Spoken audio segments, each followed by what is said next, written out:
Hello! And we meet again, to my pleasure. Anyway, this is a video about languages, specifically how I learned 7 languages. If you know me, then you might be well aware of the fact that I speak 7 languages. Some languages better than the others. But I never mentioned how in the world I ended up knowing so many languages. So I decided to do it today. And on the way, I will also share some language study tips. The languages you guys want to study or are studying might be different, but the study rules, the methods are pretty much the same. So in this video you will know why I'm only 20 years old and able to speak 7 languages and how to tackle language study in order to succeed. Woohoo! As a kid, I already was bilingual because I grew up speaking 2 languages, namely German and Swiss German. This is Switzerland.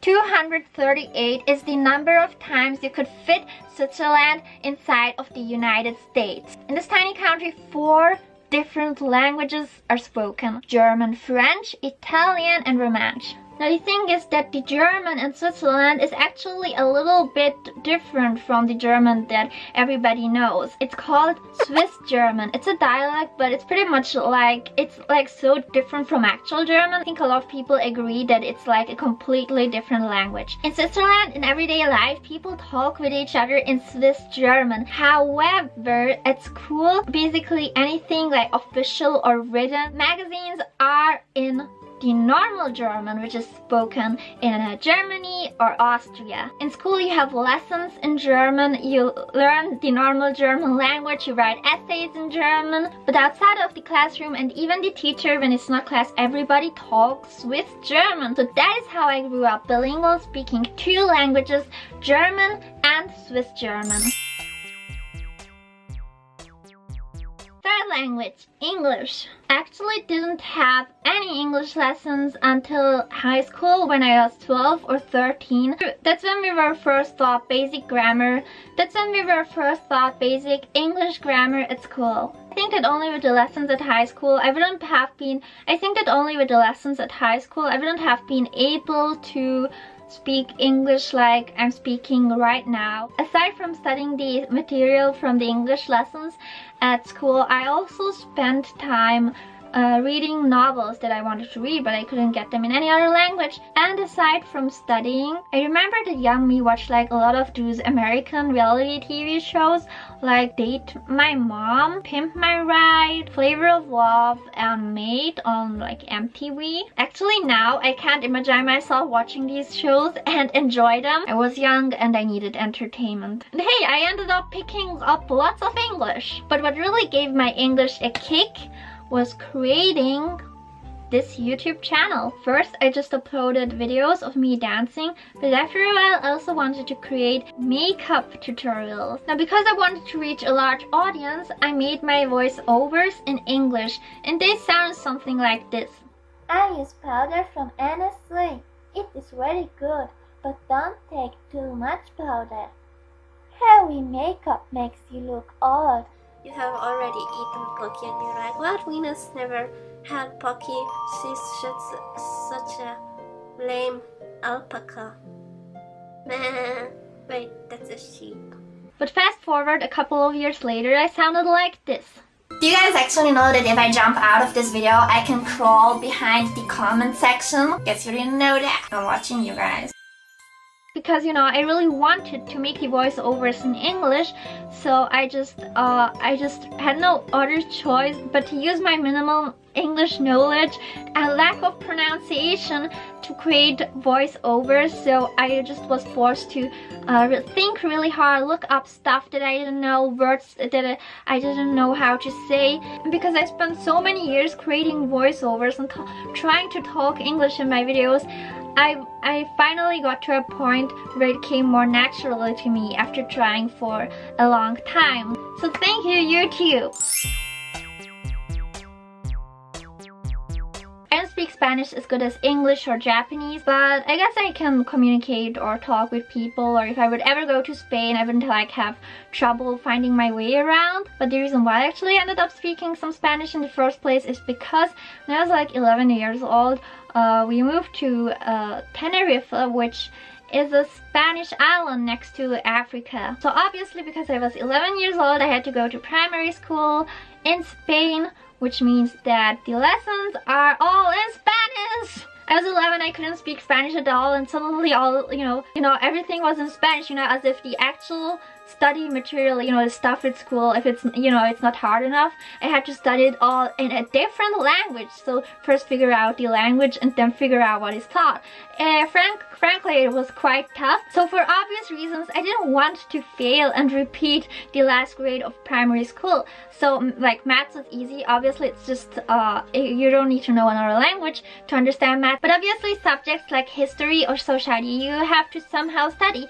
So I just spent hours memorizing textbooks. So I just memorized everything word by word, what is written in the textbook, which topics would come up in the test. Didn't really completely understand the material. So whenever there was a test, I actually had to memorize 5 to 8 A4 pages full of text. Now I actually don't retain any information of what I've memorized years ago. Spanish, I was able to pass the class with just memorization, but it's not a good long-term solution.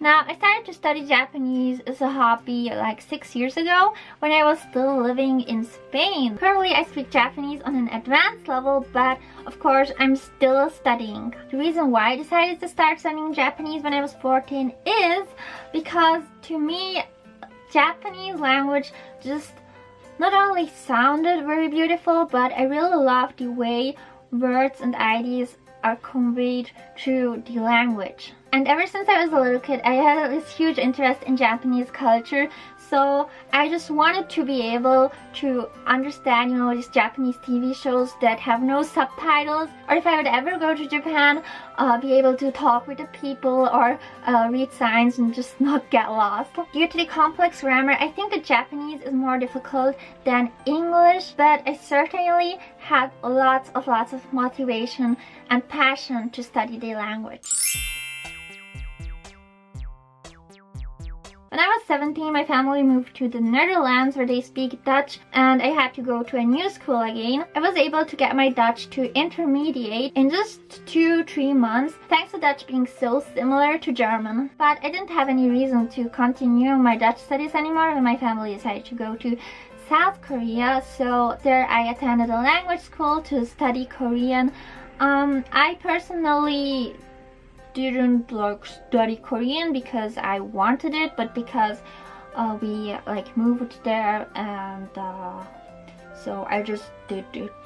Well, when studying Korean, I sure noticed that there are some similarities in both grammar and how the words sound to Japanese language, but your Japanese really has to be on an intermediate or advanced level to kind of spot these similarities between Korean and Japanese language. But this experience has also taught me, if you want to learn a language as fast as possible, going to the country where the language is spoken in, living there, and going to a language school, taking the intensive course, this will work. It's the fastest way to study a language, but you really have to put the work in it. And this was my story on how I ended up knowing 7 languages. So as promised, I'm gonna show you some tips and tricks that apply to any language you want to study. So with all those languages that I studied, I've noticed that there is one thing that all those languages have in common, and that is that no matter how much rote memorization you do, you're liable to forget some of the stuff, and that can be really frustrating. The reason for that is because you actually have to use the stuff that you learned and not just store it in your mind for it to become all dusty. That is why so many people say that living in a country where the language you're studying is actually spoken is so beneficial for your studies.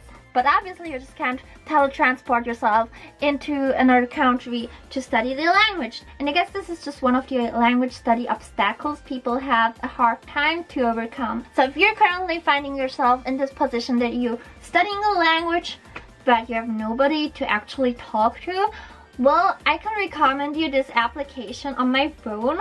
The application is called Hello Talk. So basically you make an account. This one here is my account. On your profile you can add a picture and write a self-introduction. Also you can set the language you're currently studying and the language you can teach to other people. So in my case it's German because it's my native language and English because I speak it on an advanced level. These language settings means that if I go over here to search, the Japanese speakers who want to learn English or German will appear here on the search section. You can go and look at other people's profiles and tap message to start communicating in the language you want to study.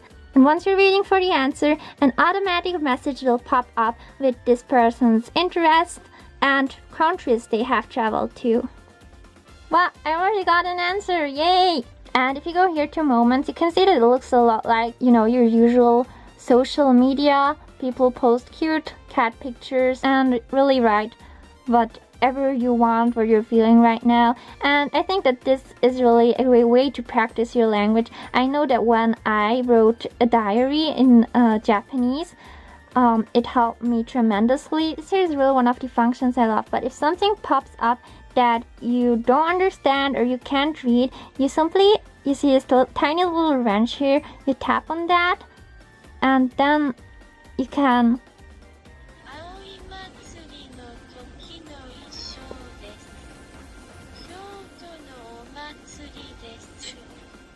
So see, thanks to the speak option, you will actually be able to read what you couldn't read before. Instead of speak, you can also use transliteration to easily find out the spelling. And in case you can't read something at all, you just use translation. And voila! Or just pam, quickly double tap to translate. Now here the translation is in German, but yeah, you can really switch it to any language in the world. And in case you notice that someone made a mistake, you can correct them. And just like you can correct other people's sentences, so can other people correct your sentences. So it's basically like social media, except that it's actually productive. You can have fun while getting closer to your goal and even helping others learning a new language. So that is why I really recommend you guys to download the app. You can find the link in the description below. I really recommend it if you guys are studying a language. Hello Talk is 360-degree free and you don't have to pay anything at all. If you want to learn more than one language at once, first of all, congrats, you must be really smart. Well, then you will have to get a VIP subscription, which costs money. But overall, it's absolutely free. Yahoo! To download Hello Talk, click the link in the description below. And hey, if you make an account, you can actually even message me at hello_VenusAngelic. So do it. Now on to more tricks that will help you study a new language. Find a good study book. Now what a good study book is really depends on the person and the country where you live in, because not every country sells the exact same study books for the same language. However, not every study book is suitable for you. So that is why it's absolutely okay to, buy a couple of books and just learn which one is the right one for you through trial and error. However, one type of book I absolutely cannot recommend are those sentence books, which I mentioned before, the ones, that are sold in the language study section, and they seem kind of touristy. They have those example sentences with the translation of the language you want to study in. The problem with those type of books is that they may teach you some vocabulary, but in the end you won't learn any grammar. You actually can't just memorize all of these sentences because you're not a robot who, installs sentences and then just blurts them out. You're human and you have to be able to communicate with your own thoughts and feelings. Get a dictionary. Luckily now you can easily find a dictionary online, so you don't have to carry around a huge book. But then you basically just think of a topic and words related to that topic. For example, kitchen, fry pan, egg, spoon. And you write this long list of all words that are related to kitchen, and then you write them on Then you write them on flashcards and go through the flashcards until you've memorized them all. then you try to write sentences with these words, and or if you have a smartphone, use the memo function so you can note down vocabulary, grammar, and sentence structures whenever you encounter one that you don't understand outside of your study sessions. Really recommend this one. Same goes for the Hello Talk app. You talk with someone in the language you're currently studying, and your sentence, your grammar gets corrected. Then you can, note down what you did wrong and then revise, and you won't make the mistake again. To really reach your language goal, you need to find motivation, a reason why you're studying the language and what will bring you to the goal. If you can't come up with a motivating reason for yourself, I can tell you right one. For example, being able to speak more languages means that you can talk to more people and more possibilities are born. Plus, you learn about an entirely new culture and way of thinking. Learning Japanese has actually changed my life. If that isn't enough motivation for you, then you probably don't like unicorns. Try to find connections and similarities with your own language and the language you're currently studying. Just put your goggles on, and I can tell you, you will be surprised that you can actually find a similar grammar structure or words that sound slightly similar in the language you're studying. Also, the more you proceed in your language study journey, try to avoid using too much of your own native language in your textbook where you take notes. Except for translating vocabulary, you should just keep it in the language you're currently studying as much as possible. That's what I always do, and I think it helps me tremendously. Yay! And this is all I have for today, and I had quite a lot to say, because if I'm just passionate, if I really have lots of feels, then I'm just gonna talk a lot about it. I hope that you guys could learn some new language study tips and tricks, and now you also know the mystery of why I am able to speak 7 languages. And if you haven't already, make sure to download Hello Talk. The link is in the description below. I really recommend it. It has all the addictive components of social media, except that it's actually productive. How awesome is that? I look forward to hearing from you guys. See you until next time. Bye bye boo.